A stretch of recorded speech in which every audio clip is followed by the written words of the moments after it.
porque na reunião ali com a ONU, o presidente Lula defendeu, por exemplo, o fim das sanções à Venezuela, o que foi visto pela oposição de Nicolás Maduro na Venezuela como algo péssimo em se tratando de um país importante e relevante democraticamente como o Brasil. Como é que vocês veem essa sinalização que foi dada pelo presidente Lula em relação a esse país que tem gerado tamanha tensão, quando o discurso é visto de fora, mas que se mantém ainda na palavra do governo atual, hein, Gustavo Segré? Você sabe que me parece muito grave esse assunto, sobretudo porque não foi somente o Brasil, foram 26 países todos de esquerda e apoiadores de ditaduras como a da Venezuela.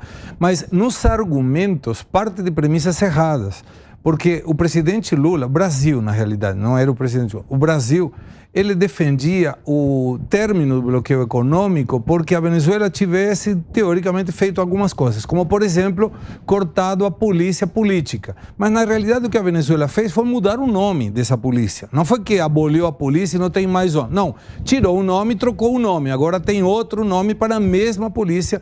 E Venezuela teve 16 mil presos políticos, 281 ainda continuam sendo presos. Teve, inclusive, sindicalistas, 6 sindicalistas que foram sentenciados para 16 anos de prisão. E aí a dúvida é, como alguém de esquerda, um governo do PT, pode estar, de alguma maneira, apoiando um governo que meteu preso sindicalistas? Então é uma questão muito grave. E aí vem a outra questão.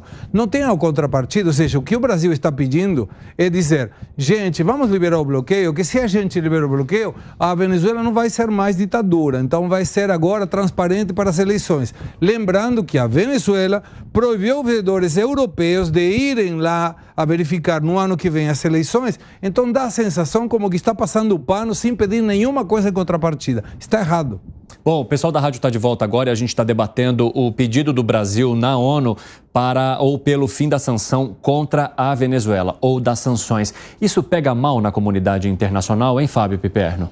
Eu acho que a posição do Brasil ela tem que ser mais bem detalhada, porque o Brasil defende um processo eleitoral limpo. Foi dito isso também nessa manifestação. Ou seja, um processo eleitoral legítimo, ele precisa incluir todos aqueles políticos venezuelanos que desejam ser candidatos a presidente, como, por exemplo, a ex-deputada Maria Corina. Se a Maria Corina for impedida de ser candidata a presidente, então logo esse processo já estará viciado. Mas já foi impedida. Não, mas a eleição... Já está impedida. A eleição vai ser daqui a um ano. Isso pode ser revogado segundo essas negociações, né?